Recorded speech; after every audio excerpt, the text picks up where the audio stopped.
Bonjour. J'ai choisi de faire un bilan. Le bilan de la formation des maîtres, à la fois sur deux aspects.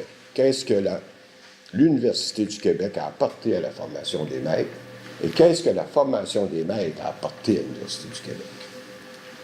Je dirais que l'Université du Québec, la première chose qu'ils ont apporté à la formation des maîtres, c'est les faire rentrer par la grande porte à l'université. Dans toutes les constituantes, il y avait des écoles normales et la formation des maîtres est rentrée par la grande porte de l'université et non pas par la petite porte comme elle était rentrée par l'école normale secondaire à l'Université de Montréal. Donc, au point de départ, c'était un grand progrès pour le Québec. Et ça a donné, si vous voulez, une crédibilité à la formation des maîtres. Deuxièmement, ça a été aussi une grande ouverture, par exemple, pour les femmes. La formation des maîtres a toujours été le secteur où il y a eu le plus de femmes, proportionnellement. Et les femmes qui étaient dans l'éducation, un peu partout à travers le Québec, il n'y avait pas de reconnaissance. Donc, quand on prend les statistiques, comme je vous disais hier, qu'au début, la formation des maîtres formait 41 % de toute la clientèle de l'université et que les femmes en faisaient 70, c'est donc été un mouvement d'ouverture. On part donc en formation initiale. On a aussi, ce qui est intéressant à l'université, c'est qu'autrefois, la formation des maîtres, c'était uniquement du niveau collégial, premier cycle. Les écoles normales ont essayé en 1900, dans les années 35-38, de pouvoir donner des grades supérieurs. Ça a été refusé. Donc, en arrivant à l'UQAM, ou à l'UQ en général, et en l'UQAM en particulier, que je connais très bien, il y a eu un ancrage qui s'est fait avec les sciences d'éducation. Et c'est très difficile souvent de déterminer qu'est-ce qui est sciences d'éducation, qu'est-ce qui est la formation des maîtres. Mais la formation des maîtres, à mon avis, c'est un art. Enseigner, c'est un art. Mais les sciences d'éducation peuvent aider aussi. Et c'est là qu'il y a eu une jonction qui s'est faite, un ancrage. J'en voudrais pour témoin simplement le doctorat en éducation réseau. Et qui a été un des premiers doctorats réseau et qui, jusqu'à maintenant, même si l'UQAM est peut-être au centre, mais ça fonctionne. Autre chose aussi, au niveau du premier cycle, je reviendrai. Vous savez, on a pris des initiatives complètement folles. Pour initier quelque chose, il faut être hors norme.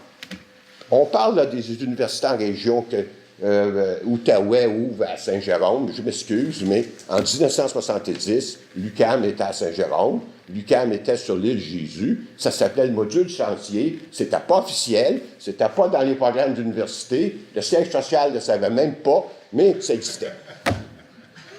Autre exemple, d'orientation scolaire, c'est mon ami Doria Ross qui avait fait le tour des universités pour avoir un programme en orientation scolaire. Personne ne voulait. Il y en a créé un. Et le siège social a appris 2 ans après qu'il y avait un programme d'orientation scolaire qui existait. Et le programme d'orientation scolaire continue d'exister. Donc, il y avait, si vous voulez, cette chose-là que les sciences d'éducation ont apporté. Je pourrais aussi donner certains autres exemples. Par exemple, on ne sait pas que la sexologie vient de sciences d'éducation. On ne sait pas toujours que l'éducation physique, la kinanthropologie, vient de sciences d'éducation.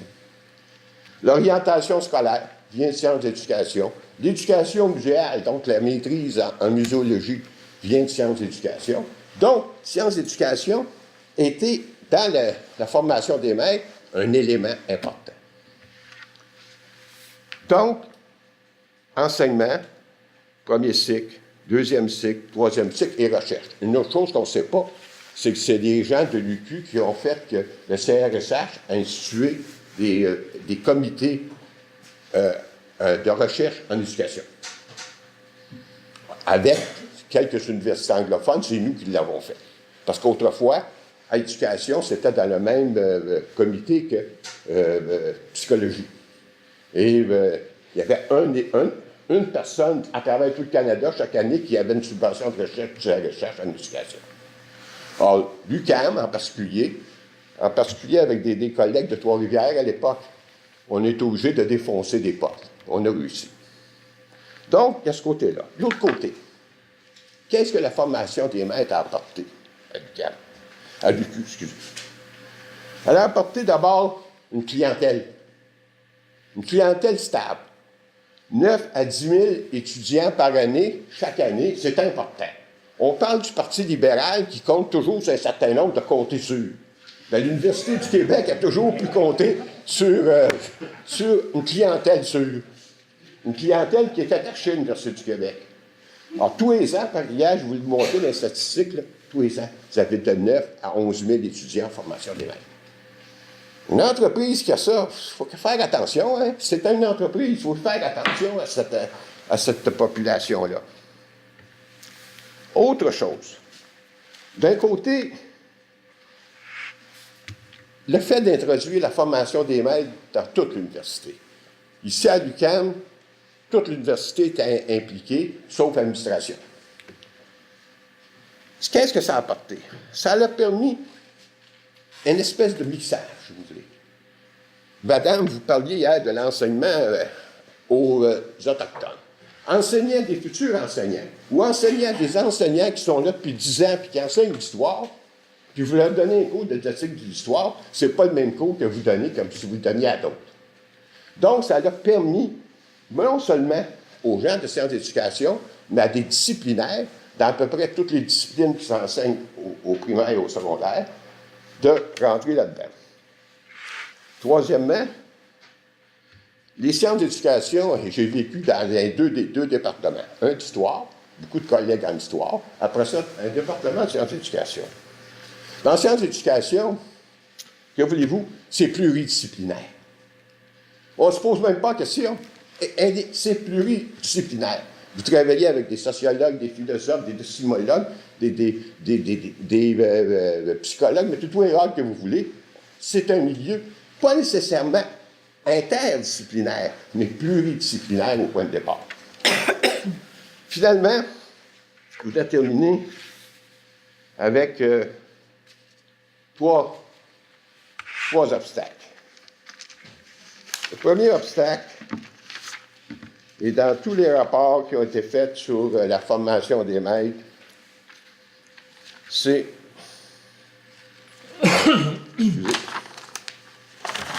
alors, je ne pas de citation. Excusez, c'est comme hier. Je suis toujours perdu dans mes papiers. Là, je n'ai pas d'aide aujourd'hui. Bon. Le secteur est, je cite, le secteur de l'éducation est le seul dans l'université dont la majorité des programmes de premier cycle sont soumis à un agrément gouvernemental comportant des règles générales et des règles particulières de composition selon l'ordre d'enseignement, le type d'enseignement et selon les catégories particulières d'élèves. Ça, c'est le Conseil des universités en 1986. Et je l'ai retrouvé dans tous les rapports qui parlent de l'éducation, soit à l'Université du Québec, soit dans les formations des maîtres, soit uniquement dans l'UQ ou dans l'ensemble.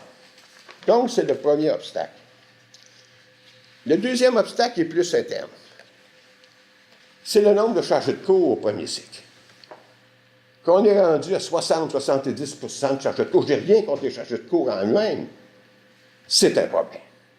C'est un problème parce que le chargé de cours, il vient, il donne son cours. Le professeur, il est là, il travaille avec les étudiants, etc. C'est un problème, et à mon avis, ça peut amener à une profonde insatisfaction. Moi, je me rappelle la dernière année que j'étais ici, en 2001, je donnais un cours en troisième année, deuxième semestre de la deuxième année. Et dans ma classe, il n'y avait pas un étudiant qui avait eu un professeur régulier. Alors, j'ai passé à peu près la moitié du cours, pas à enseigner la didactique des sciences humaines, mais à parler de l'université, c'est à quoi, comment c'est organisé, etc. Et là, il y avait un contact. Et là, ce qu'on me disait, je dis, monsieur, c'est la première fois qu'on a un prof régulier devant. Il y a bien des affaires qu'on ne savait pas, mais c'est vous qui nous le dites. Alors donc, à mon avis, Et si je devenais recteur,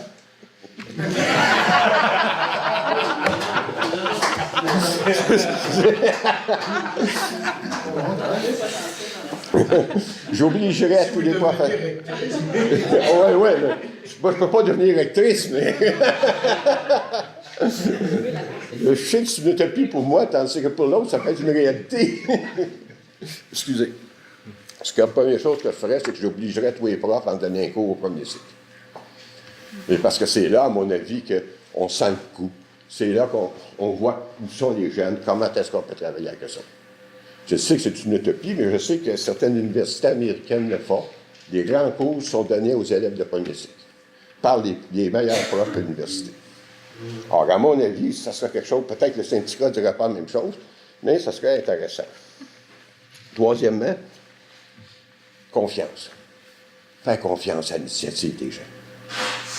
Et un peu moins de bureaucratie. Laisser le monde travailler. Quand on crée quelque chose, on est automatiquement hors norme. Si on est des normes, non. Si on est des normes, on est dans des chemins qui existent déjà. Pour créer, il faut être hors norme. Et je finirai par deux citations. Une d'Einstein, la recherche est comme une petite fleur. Si on l'enferme, elle s'étire les mains. Et un deuxième du philosophe Klebinski, sans le passé, nous ne serions pas ce que nous sommes. Sans la connaissance du passé, nous ne saurions pas qui nous sommes. Et j'espère qu'à l'occasion du 50e, il y aura certains travaux historiques qui seraient faits pour permettre, pour pas que ça passe dans l'oubli, et pas qu'à un moment donné, on se dit qu'on invente quelque chose alors que c'est déjà été essayé. Et il y a, le passé ne donne pas de leçon. C'est la seule leçon qu'on ne peut pas tirer du passé, mais peut quand même nous éclairer. Alors, je vous remercie.